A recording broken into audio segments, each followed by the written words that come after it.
말씀입니다. 구약성경 예레미야 31장 7절로 14절까지의 말씀이 되겠습니다.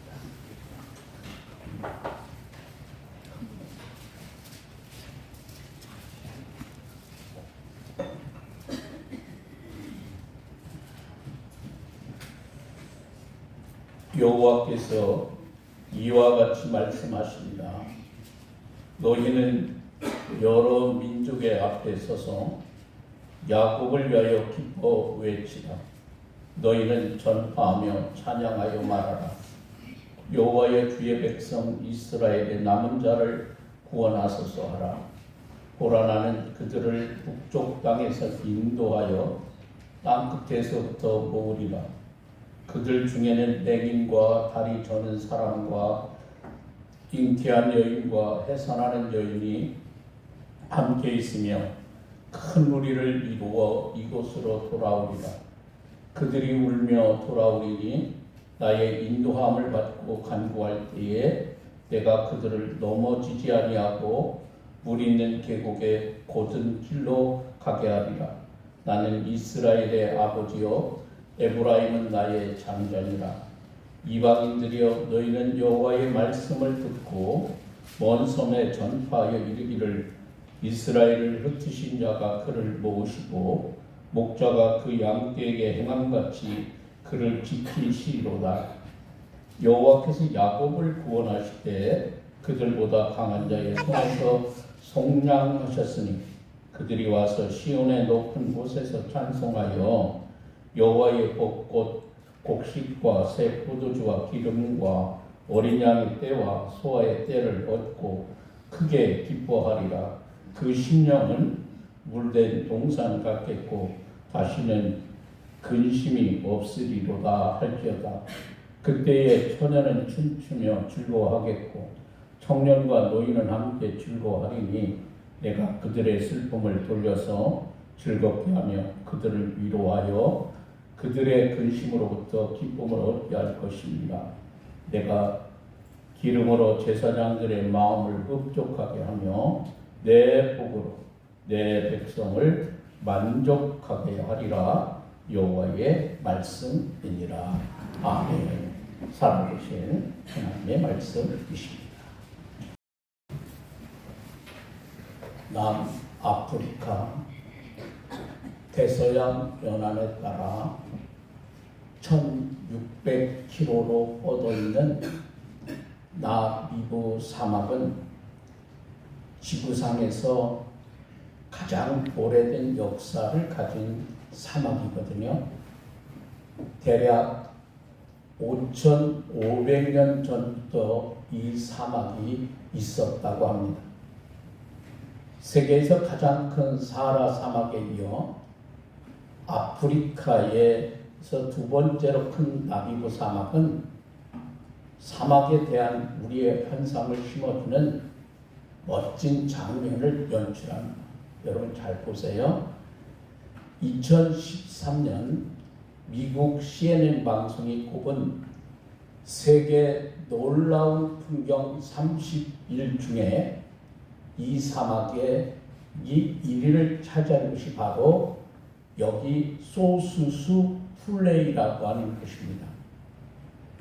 대표적인 사진의 명소이기도 하고 현지 언어로 소수수는 물이 고이는 곳이다 그런 뜻이고 플레이는 계곡이라고 하는 뜻입니다.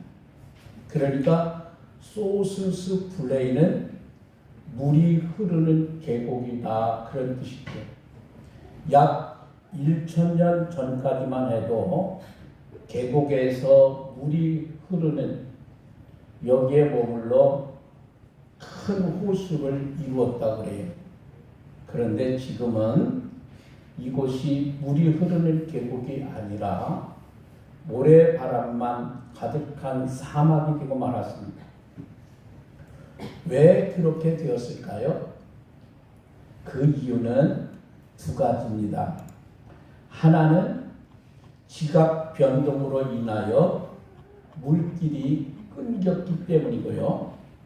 물길이 끊기니 물이 공급이 되지 않으니 이제는 데드 블랙, 영어로 데드가 뭐냐면 죽음이에요.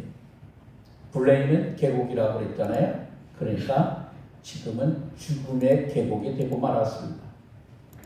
두 번째 이유는 비가 오지 않기 때문입니다. 이 나미부 사막은 연간 강수량이 50mm 이하입니다. 1년 동안 50mm 이하에, 그러니까 거의 비가 오지 않는다는 거죠. 그렇다면 이 사막에 사는 생물들은 어떻게 목숨을 부지하며 살아가는 것일까요? 그거는 안개입니다. 비는 거의 오지 않지만은 이 사막에는 연간 안개 낀 날이 200일 정도가 됩니다. 그래서 이곳에서 살아가는 생물들은 그 안개를 통하여 수분을 흡수합니다. 그 대표적인 것이 딱정벌레입니다. 딱정벌레는 안개가 끼는 새벽녘에 꽁무니를 거꾸로 들어 올린 후에 흡수성 있는 날개를 활짝 펴서 그 돌기를 통해 안개 속에 있는 수분을 빨아들여 섭취합니다. 여러분, 지난 한 해 동안 여러분은 어떤 삶을 살아오셨습니까? 혹 나미부 사막의 생물들처럼 아침 안개와 같은 세상이 주는 잠깐의 위로를 의지하여 하루하루를 겨우 버텨오지는 않으셨는지 알아요. 나미부 사막의 생물들은 아침 안개를 통해 겨우 목숨을 유지할 수 있을 정도로만 수분을 공급받습니다. 그런데 안개가 걷히면 곧 타오르는 갈증에 시달려야 합니다. 그것이요, 오늘까지 살아온 우리들의 영적인 상태는 아니었는가요? 예수님은 당신이 이 땅에 오신 목적을 이렇게 말씀하십니다. 내가 온 것은 양으로 생명을 얻게 하고 더 풍성히 얻게 하려 하는 것이다. 예수님은 당신의 품 안에서 살아가는 우리가 겨우 목숨만 부지한 채 힘겹게 사는 것을 원하지 않으십니다. 우리가 그리스도 안에서 생명을 얻을 뿐만 아니라 그 생명의 풍성함을 누리며 살기를 원하십니다. 생명의 풍성함이란 무엇일까요? 구원의 기쁨과 감격, 매일 경험되는 풍성한 은혜, 날마다 고백하는 감사, 우리의 입술에서 떠나지 않는 찬송, 그 무엇으로도 설명할 수 없는 마음의 평안, 내 안에서 흘러넘치는 사랑, 그런 것들이 생명의 풍성함입니다. 그렇다면 우리는 지난 한 해 그런 풍성함을 얼마나 여러분이 누리며 살아오셨습니까? 오늘 하나님께서 당신의 백성들이 그런 풍성함을 누리며 살기를 원하신다고 선언을 하시고 그런 풍성함을 소망으로 기다리며 살라고 말씀하십니다. 우리의 삶에 물질적으로 풍요로우면 우리가 그런 생명의 풍성함을 누릴 수 있는 것일까요? 경제가 회복이 되고 정치가 안정이 되고 사회적 갈등이 해소되면 우리가 그 생명의 풍성함을 누릴 수 있다고 말씀하신 것일까요? 우리의 바람과는 달리 때로 우리의 삶에 고난이 찾아오고 시련의 때를 겪어내야 하고 눈물의 골짜기를 통과해 가야 할 때도 분명히 있습니다.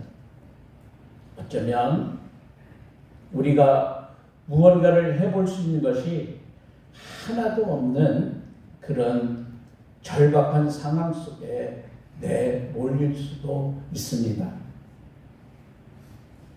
그럴 때 우리는 어떻게 해야 할까요? 오늘 성경이 그 해답을 우리에게 말씀해 주십니다. 유다가 그렇게 위기상황에 몰렸을 때 나라의 멸망이 눈앞으로 다가와 모두가 두려움에 떨고 있을 때 하나님께서는 그들에게 해야 할 일을 가르쳐 주십니다. 내 힘으로 할 수 있는 것이 하나도 없을 때, 그래서 위기 속에서 두려움을 느낄 때 우리가 할 수 있는 것 하나가 남아 있습니다.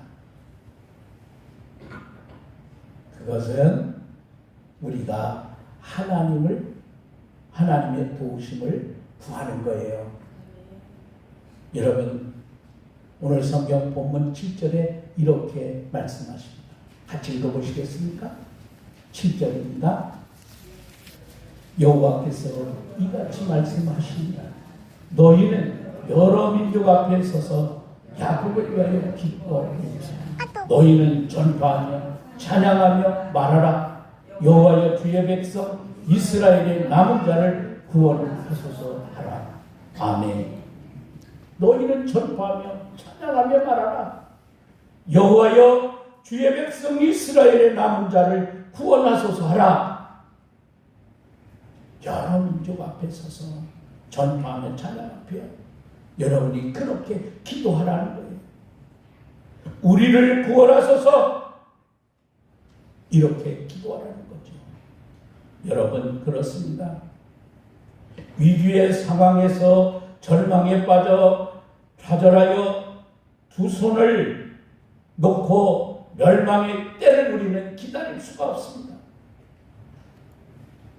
모든 것을 포기하고 자기 스스로 더 깊은 멸망의 구렁텅이로 밀어 넣어서도 안 됩니다. 세상에는 희망이 없을지라 우리에게는 희망이 있기 때문입니다. 그 희망은 여호와 하나님께 있습니다. 그래서 우리는 하나님을 의지해야 합니다. 하나님께 기도하고 도우심을 구하면서 우리가 살아야 합니다. 내 힘으로 아무리 노력해도 풀리지 않는 일들일지라도 여러분, 하나님께서 개입하십니다. 인간의 불가능이 하나님의 손으로 풀어집니다. 그러기에 오늘 성경은 그런 절박한 위기의 상황 속에서 하나님을 바라보고 하나님께서 주신 소망을 가지라고 말씀하는 거예요. 우리를 향한 하나님의 생각은 평강입니다. 여러분, 예레미야 29장 앞에 11절 같이 또 읽어보겠습니다. 예레미야 29장 11절 같이 읽겠습니다. 여호와의 말씀입니다. 너희를 향한 나의 생각을 내가 안하니 평안이 재앙이 아니니라. 너희에게 미래와 희망을 주는 것이니라. 아멘. 아멘. 그렇습니다. 우리를 향한 하나님의 계획은 언제나 평안이요 희망입니다. 오늘 하나님을 바라보며 하나님의 도우심을 구하며 사는 사람에게는 희망이 가득하다고 말씀하십니다. 여러분, 8절에는 포로로 잡혀갔던 사람들이 모두가 돌아온다고 말씀하십니다. 그런데 여러분, 8절의 말씀을 자세히 보세요. 어떤 사람이 돌아온다고요? 그들 중에는 거기부터 읽어보겠습니다. 하나님의 말씀 그들 중에는 8절 그들 중에는 맹인과 다리 저는 사람과 잉태한 여인과 해산하는 여인이 함께 있으며 큰 무리를 이루어 이곳으로 돌아오리라. 아멘. 여러분, 돌아오는 사람들 가운데는 맹인과 다리 저는 사람과 잉태한 여인과 해산하는 여인도 함께 있다 말씀합니다. 여기서 말하는 맹인, 다리 저는 사람, 잉태한 여인, 해산하는 여인은 모두가 혼자의 힘으로 고향 땅에 돌아올 수 없는 사람들이에요. 만일 그들이 함께 온다면 귀환하는 길이 쉽지 않습니다. 여러분, 그들을 데리고 오려면 천천히 와야 합니다. 조심스럽게 와야 합니다. 더구나 그들은 성전 제사의 규례에 의하면 하나님께 나갈 수 없는 사람들이기도 합니다. 그런데 하나님께서는 그들이 함께 돌아온다 말씀하십니다. 여러분, 이것이 희망이에요. 건강한 사람들, 장정들, 자기들 힘으로 뭔가를 할 수 있는 사람들이 돌아온다고 하면 그럴 수도 있겠지 라고 생각할 수 있습니다. 그러나 맹인과 다리 저는 자와 잉태한 여인과 해산하는 여인들이 함께 돌아온다는 것은 생각할 수 없는 일이에요. 그런데도 하나님께서는 그들까지 돌아온다고 말씀하십니다. 그게 하나님의 희망이라면 올 한 해 우리가 살아가야 할 우리의 희망이어야 합니다. 우리 가운데 연약한 자들, 누군가의 도움을 받아야 할 사람들, 그런 사람들도 우리와 함께 가야 합니다. 하나님께서 우리를 회복시킬 때 나 혼자 살겠다고 달려가는 것이 아니라 힘들어하는 사람들도 함께 우리가 어깨 동무를 같이 하고 같이 가야 합니다. 11절에서는 우리에게 구원과 속량을 약속하십니다. 11절 말씀 읽어보겠습니다. 여호와께서 야곱을 구원하셨으니 그들보다 강한 자의 손에서 속량하셨으니, 여기 구원하시다는 말씀은 정당한 값을 지불함으로 소유권이 넘어갔다는 것을 말합니다.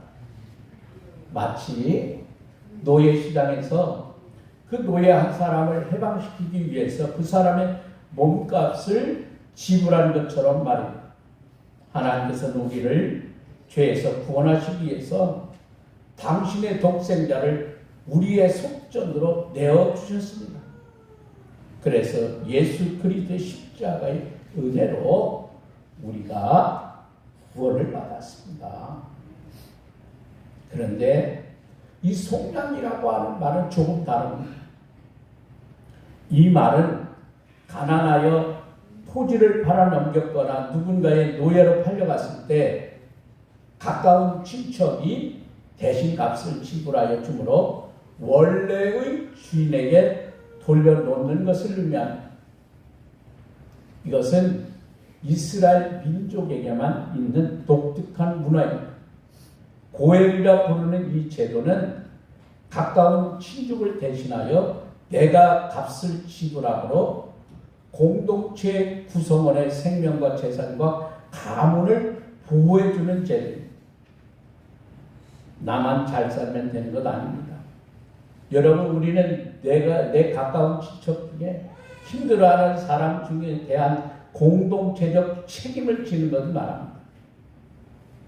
하나님은 우리 한 사람만 구원의 기쁨 속에 사는 것을 원하지 않으십니다. 우리 모두가 그 기쁨과 은혜를 누리시기를 하나님은 원하십니다. 12절에서는 여러분 10절 읽어보겠습니다. 그들이 와서 시온의 높은 곳에서 찬송하라. 여호와의 복, 곧 곡식과 새 포도주와 기름과 어린 양의 떼와 소의 떼를 얻고 크게 기뻐하리라. 그 심령은 물된 동산 같겠고 다시는 근심이 없으리라 하리라. 아멘. 12절은 하나님께서 주신 복을 마음껏 누리며 살기를 원하시는 그 하나님의 꿈이 담겨있는 거예요. 그들이 와서 시온의 높은 곳에서 찬송하며 여호와의 복 곧 곡식과 새 포도주와 기름과 어린 양의 떼와 소의 떼를 얻고 크게 기뻐하리라. 올 한 해 이런 복이 여러분 모두에게 임하시기를 주의 이름으로 축복합니다. 시온의 높은 곳에서 찬송한다는 말씀은 우리의 영적 생활이 기쁨이 가득하여 하나님을 예배하는 것이 최고의 기쁨이 된다는 뜻이에요. 곡식과 새 포도주와 기름과 어린 양의 떼와 소떼를 얻는다는 말씀은 여러분 경제적 회복을 말씀합니다. 올해 우리의 삶과 가정에 영적으로는 예배가 회복이 되고 경제적으로는 삶에 조금 더 여유와 풍요로움이 가득 넘치는 여러분의 가정 되기를 주의 이름으로 축복합니다. 그래서 우리가 하나님의 은혜와 복을 누림으로 크게 기뻐하는 삶이 되기를 소망합니다. 그것을 이어 나오는 말씀에는 그 심령이 뭐와 같다? 물된 동산과 같다 표현합니다. 여러분 물된 동산이라고 하는 말이 주는 느낌을 아시겠습니까? 나미부 사막은 물이 끊김으로 생물들이 죽어갔습니다. 그나마 살아남은 이 딱정벌레는 아침 안개의 수분을 흡수하여 겨우 목숨을 부지하고 있습니다. 그런데 물된 동산은 물을 걱정하지 않아도 됩니다. 사시사철 풍부하게 물이 공급되기 때문에 나무들도 잘 자라고 푸른 풀들이 예쁜 꽃들을 피우며 그 자태를 자랑하는 거예요. 여러분 이건 굉장히 중요합니다. 우리가 하나님께서 주시길 원하시는 그런 복된 은혜를 누리기 위해서는 우리의 시선이 늘 하나님으로 향하여 있어야 합니다. 우리의 심령을 물된 동산 같도록 은혜를 부어주시는 하나님이십니다. 여러분 아무리 세상이 사막 같고 광야 같더라도 하나님을 붙들고 사는 사람에게는 하나님이 물된 동산과 같은 은혜를 부어주십니다. 여러분이 오늘의 말씀처럼 은혜의 주인공들이 다 되셔서 물된 동산과 같은 축복을 누리며 사는 여러분과 여러분 가정의 되기를 주의 이름으로 축복합니다. 기도하겠습니다. 하나님 아버지, 나미부 사막은 물이 흐르고 계곡을 이룰 때는 가장 아름답고 생명이 사는 귀한 곳이었지만 그곳에 물이 끊길 때 생물들도 살아가기가 힘들고 어렵습니다. 하나님은 오늘 우리를 통하여 물된 동산과 같은 은혜를 부어주시겠다고 약속하십니다. 하나님을 바라보며 하나님께 소망을 말씀 속에 구하며 믿음으로 행할 때 우리는 이 한 해 물된 동산과 같은 하나님의 축복을 누리며 사는 우리의 삶과 우리의 가정과 이 나라 이 민족이 될 줄로 믿습니다. 오늘의 주신 말씀을 잘 기억하여 지혜롭 성령이 충만한 하나님의 자녀들 되어 언제나 하나님이 부어주시는 물된 동산과 같은 은혜를 체험하는 우리 모든 성도들 되어지게 하옵소서. 우리를 사랑하신 예수님의 귀하신 이름으로 기도합니다. 아멘.